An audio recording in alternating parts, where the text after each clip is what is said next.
क्यों सर, तिरही का जो कार्यक्रम चल रहा था, कहीं न कहीं लोगों का एक आशाएं रहती थी कि फलाने के यहाँ तिरही है, जाऊँगा और भोजन मिलेगा। इस चीज़ को आप लोग क्यों विरोध कर रहे हैं? देखिए, आपने भी कार्यक्रम में देखा, मैंने सभी लोगों से हर कार्यक्रम में पूछता हूँ, वह कौन सा व्यक्ति है जो इंतज़ार करता कि कोई मरे और मुझे पूरी सब्जी मिले। ढोल गंवार शूद्र पशुनारी ये सब ताड़न के अधिकारी, क्या समझते हैं सर आप अर्थ है? भाई उसका अर्थ बता रहे हैं, ताड़न मतलब शिक्षा। जी। तो हम ये कह रहे हैं, तो जहाँ शूद्र गंवार ढोल पशुनारी लिखा है वहाँ पे विप्र गंवार ढोल पशुनारी लिख दें। नमस्कार, आप देख रहे हैं हिंदुस्तान की बात। मैं हूं आपके साथ रमन। हर प्रकार की पॉलिटिकल हो या क्राइम, तमाम बड़ी खबरों को लेकर लगातार मैं हाजिर रहता हूं। आज कुछ अलग प्रकार की बातों को लेकर मैं हाजिर हूं और मेरे साथ कुछ अलग हस्तियां बातचीत करने के लिए मौजूद हैं। सबसे पहले तो इनका परिचय कराऊंगा। सबसे पहले बातचीत करने के लिए मेरे साथ शूद्र लाल प्रताप यादव जुड़ रहे हैं, और शूद्र आगे लगने का मतलब क्या है ये इन्हीं से पूछेंगे, आगे बातचीत करेंगे। क्या नाम है सर आपका? मेरा नाम शूद्र लाल प्रताप यादव है। मैं ये शूद्र शब्द नाम के आगे 20 मार्च 2017 से लगाता हूँ, जिस दिन माननीय पूर्व मुख्यमंत्री के घर को गाय जानवर होती उसके पेशाब से धुलकर पूरे देश के शूद्रों को अपमानित किया गया। यानी अखिलेश जी जिस भाषा को आज प्रयोग कर रहे हैं, शूद्र वाली भाषा को सर, वो कहीं न कहीं साक्षात देखी जा रही है आपको? बिल्कुल बिल्कुल, ये शब्द 20 मार्च 2017 से पूरे मड़ियाहों में, पूरे जौनपुर में चीज़ें चल रही है, और उसी का परिणाम में था। माननीय रमाकांत जी भी उस मूवमेंट में जुड़े थे, और उन्होंने भी अपने नाम के आगे शूद्र रमाकांत लिखा था। कोई आम आदमी नहीं है। शूद्र लाल प्रताप यादव जी पूर्व के ब्लॉक प्रमुख भी हैं और एक अच्छे पॉलिटिशियन भी हैं। कहा जाता है ये हार्ड वर्क का फाल पेज परिश्रम निधन है, और मेहनत करके इन्होंने अपना राजनीतिक में कदम भी रखा आज, लेकिन ये जनता को भी जागरूक कर रहे हैं।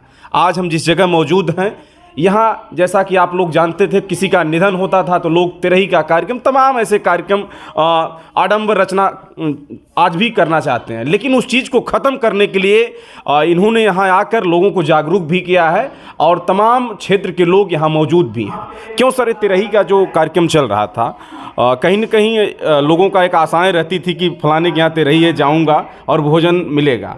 इस चीज़ को आप लोग क्यों विरोध कर रहे हैं? देखिए, आपने भी कार्यक्रम में देखा, मैंने सभी लोगों से हर कार्यक्रम में पूछता हूँ, वह कौन सा व्यक्ति है जो इंतज़ार करता कि कोई मरे और मुझे पूरी सब्जी मिले।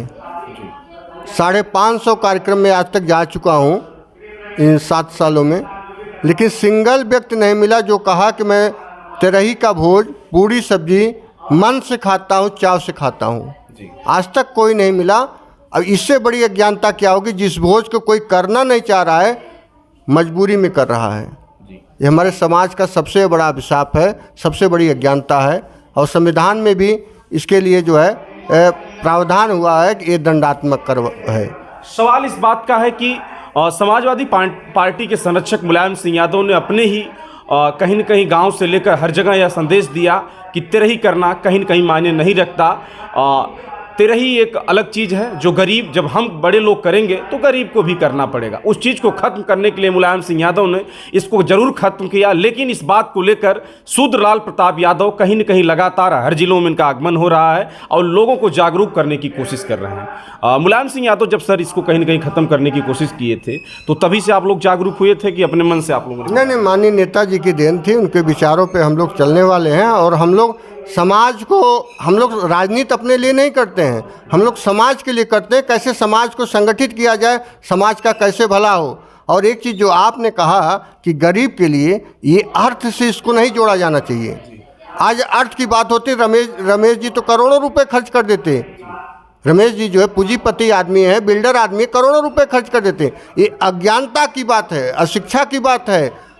आपसे भी मैंने पहले कहा कि जो जिसकी किसी के अंदर आत्मा नहीं कर रहे, फिर भी हम खाए जा रहे हैं, और संबंध बचाए रखने के लिए, खाने वाला भी संबंध बचाने के लिए खाता है, और जो है न चाहते हुए भी इस तरह का भोज चल रहा है। आवश्यकता थी एक उस पर चिंतन की, बैठक की, और आज ये हुआ है।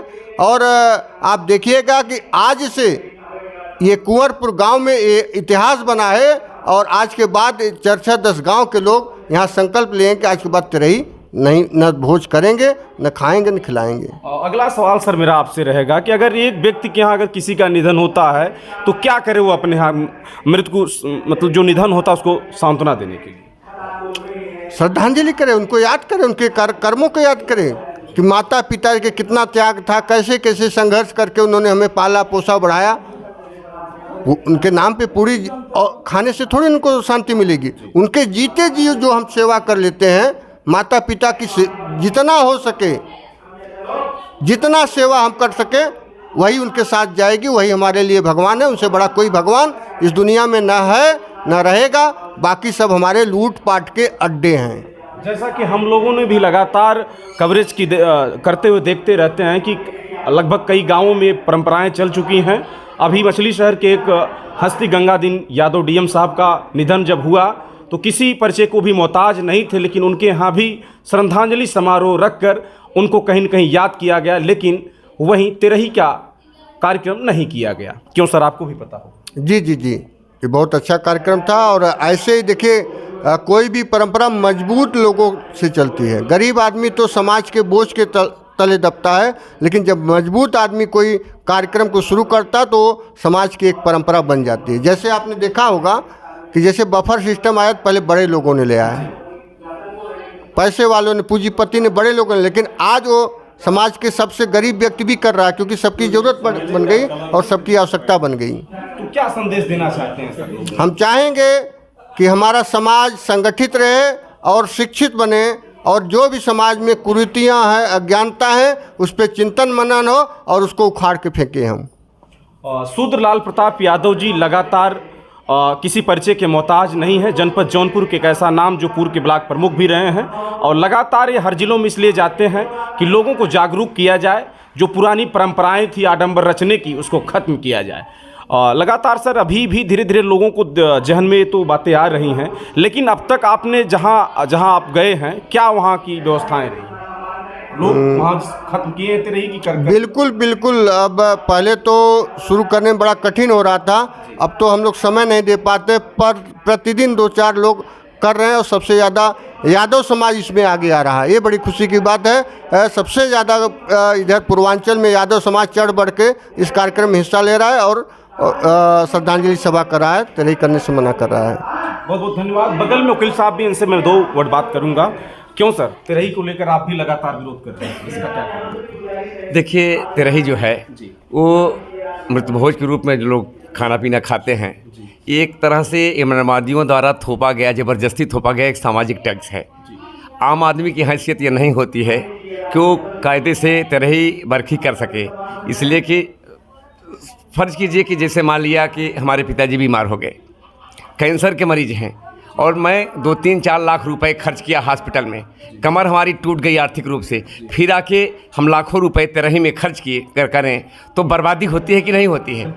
तो ये बर्बादी की तरफ जो है समाज को जाने से रोकने के लिए ये अपरिहार्य हो गया है कि तेरही का कार्यक्रम बंद होना चाहिए, जो समाज हित में है और राष्ट्र हित में भी है, और इस पर संविधान पूरी तरह से समर्थन करता है। 1960 में कानून बन चुका है, राजस्थान सरकार जो है बखूबी उसको लागू कर रखा है, मगर भारत के अन्य प्रांतों में इस कानून को अमली जामा नहीं पहनाया जा सक रहा है, और राज्य सरकारों की कमी है। इसे प्रमुखता वरीयता के क्रम पर इसे लागू करना चाहिए।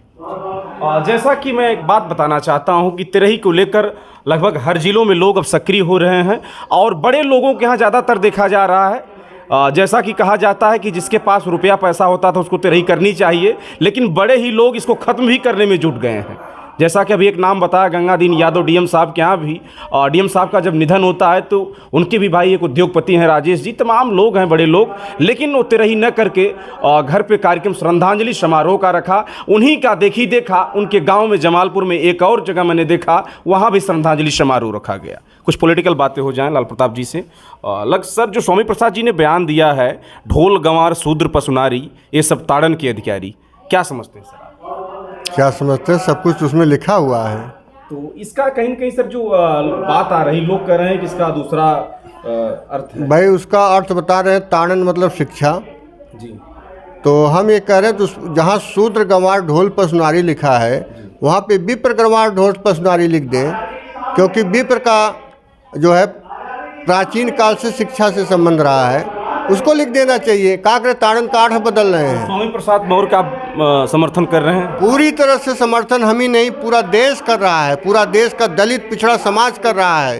रामचरितमानस से उस लाइन को निकाला जाए। बिल्कुल, रामचरितमानस के उस लाइन को निकाला ही न जाए, ऐसी पुस्तकों को जब्त किया जाए और इस पर रोक लगाई जाए। जो हमारे समाज को अज्ञानी मूर्ख बना करके सिर्फ ये लूटपाट का धंधा है। आप ये बताइए, किसी के रामायण कहने से किसी का भला हुआ है? जी। कोई बीमार हो तो रामायण कहवाएंगे ठीक हो जाएगा, या हम रामायण कहवाएं तो हमारा बच्चा इंजीनियर डॉक्टर हो जाएगा? ये सिर्फ सीधे साधे भोले भाले लोगों को लूट का धंधा है, लूट का अड्डा है, और वह लूट की किताब है। शूद्र समाज को लूटने की किताब है, कैसे शूद्र समाज को लूटा जाए। शूद्रलाल प्रताप जी स्वामी प्रसाद मौर्य के समर्थन में पूर्ण रूप से खड़े हैं। एक सवाल और अंतिम सवाल सर आपसे रहेगा, क्योंकि आप बड़े जानकार व्यक्ति लग रहे हैं, इसलिए पूछना पड़ रहा है। धीरेन्द्र शास्त्री कैसे इस समय आप देख ही रहे हैं, महात्मा आ गए हैं जिनको हमें लगता है पूरा भारत इस समय उनके यहाँ अपनी पर्ची लेकर अर्जी लगाने जा रहा है। क्या समझते हैं आप धीरेन्द्र शास्त्री को? सर भाई पत्रकार महोदय, भी धीरेन्द्र शास्त्री का कुछ खो गया था तो उन्होंने अज्ञात में FIR दर्ज कराई। दूसरे का जो भविष्य बना रहे हैं, जब उनका सम्मान खो गया तो कम से कम उस व्यक्ति के नाम तो FIR करते होते। लेकिन हमारा समाज इतना सीधा है, भोला है, और पूरा देश का जो मीडिया तंत्र है और देश की जो सरकार है वो चाहती है कि सीधे साधे लोगों को कैसे लूटा जाए, कैसे ठगा जाए। इसका कहीं प्रचार नहीं किया कि शास्त्री जी ने जो FIR दर्ज करी अज्ञात में क्यों दर्ज करी, इसकी चर्चा नहीं कहीं हो रही है। जिसको अपना सामान खो गया वो अज्ञात में FIR कर रहा है, तो लोगों का क्या भविष्य बनाएगा? ये सिर्फ और सिर्फ पूरे देश में ये बाबाओं का जो है धर्म के नाम पे लूट का पूरा लूट का धंधा, लूट करके अपनी तिजोरी भर रहे हैं। आपको भी मैंने चर्चा में बताया कि लेटे हनुमान के घर से 50 किलो सोना मिला। पूरे ज़िले में किसी के पास 50 किलो सोना हो तो बता दीजिए। जैसा कि लाल प्रताप यादव जी का सीधा कहना है कि कहीं न कहीं बाबा भी आडंबरी होते हैं।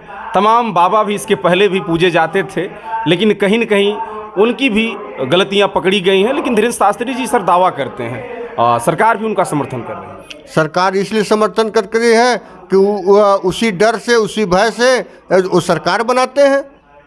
भाई आज देश में रोजगार की बात नहीं हो रही, शिक्षा की बात नहीं हो रही, केवल मंदिर की बात हो रही है। आप मंदिर में जाते हैं, कांवड़ ढोते हैं तो आपको ऊपर फूल बरसाए जाते हैं। जब आप स्कूलों में जाते हैं, परीक्षा देने जाते हैं तो आप पे लाठियाँ चलाई जाती हैं।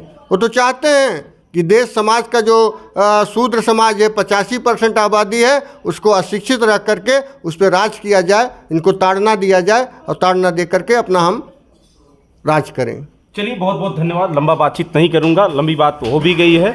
आगे बातचीत करने के लिए बहुत बहुत धन्यवाद शूद्रलाल प्रताप यादव जी। बगल में एडवोकेट भी साहब थे, लेकिन यहाँ मकसद यही था आने का कि जो 13वीं का विरोध किया जा रहा है उसी की बातचीत करने के लिए मौजूद था। हिंदुस्तान बात के साथ मैं रमन, देखते रहे हिंदुस्तान की बात। नमस्कार, जय हिंद, जय भारत।